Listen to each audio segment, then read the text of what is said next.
যে যখনই বিরিয়ানি বানাক না কেন আমাদের বাড়িতে, এই বিরিয়ানির ঢাকনা খোলার দায়িত্বটা কিন্তু আমার উপরে থাকে। এটাতে আমি ভীষণ খুশি। বানাতে হলো না, কিন্তু খুব সুন্দর জিনিসটা আমি ফার্স্ট দেখি। নমস্কার, অরিত্রা অরিত্রিয়ান মামে আপনাদের সবাইকে স্বাগত জানিয়ে আমি সোমা নতুন একটা ভিডিও শুরু করছি। আজকে হলো রবিবার। রবিবার ছিল, এটা ঠিক দুপুর 12:30টার সময়। আমার ঘরের এই পরিস্থিতি ছিল, বাচ্চারা দেখছে টিভি আর শ্বশুর শাশুড়ি করছে ঝগড়া।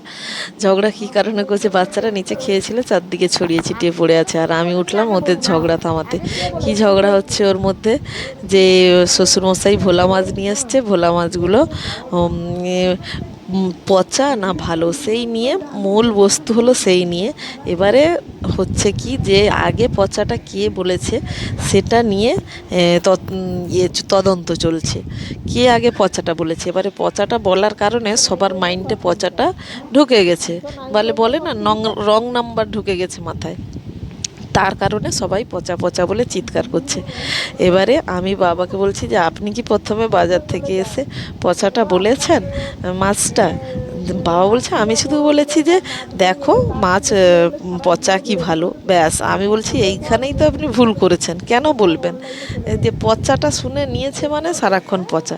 আমি জানি না বলে আমি রান্নাঘরে যখন প্রথম ঢুকি, আমি কিন্তু কোনো মাছের পচা গন্ধ পাইনি। কিন্তু যারা যারা সেই পচা কথাটা শুনেছে, তারা রান্নাঘরে ঢুকলেই শুধু পচা গন্ধ পাচ্ছে। তার মানে ভাবুন, রং নাম্বারটা আগে থেকেই মাথায় ঢুকে গেছে না। বাচ্চাদের আলাদা করে প্রেসারে চিকেন করে দিয়েছিলাম, ওরা চিকেন দিয়েই ভাত খাচ্ছে। শ্বশুর শাশুড়ি ভোলা মাছ দিয়ে, ভোলা মাছের ভাজা আর পোনা মাছের টক ছিল, কলমি শাকের ভাজা, এই ছিল। আর শ্বশুর বলছে যে তুমি যে ভিডিও করছো এগুলো কি হবে, এগুলো কি থাকবে, আমার কি পরে সবাই নাতি নাতনিরা দেখতে পাবে আমাদের?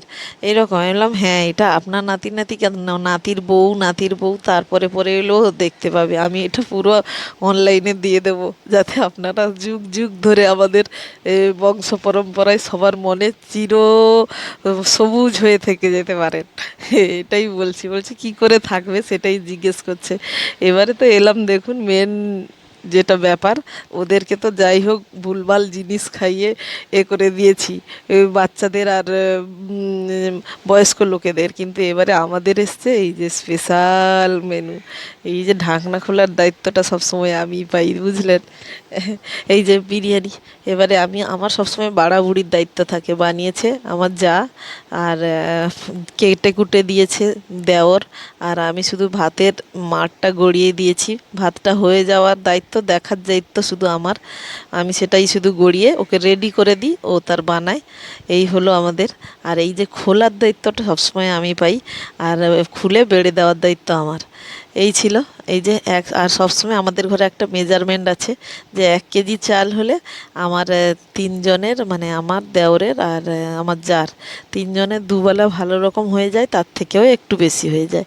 যখনই 4-5 জনের করতে যাই, তখনই আমাদের ঘরে ঝামেলা হয় যে কিসে বসাবো এরপরে, এর থেকে বড় কিছুতে বসালে কি রকম হবে। এই যে ডেকচিটা আমাদের ঘরে পুরো ভর্তি হয়ে যায় 1 কেজি চাল আর 1-1.5 কেজি মাংসের, পুরো ভর্তি হয়ে যায়। আমাদের মেজারমেন্ট আছে যে এতটাই হবে, এরকম একটা ব্যাপার।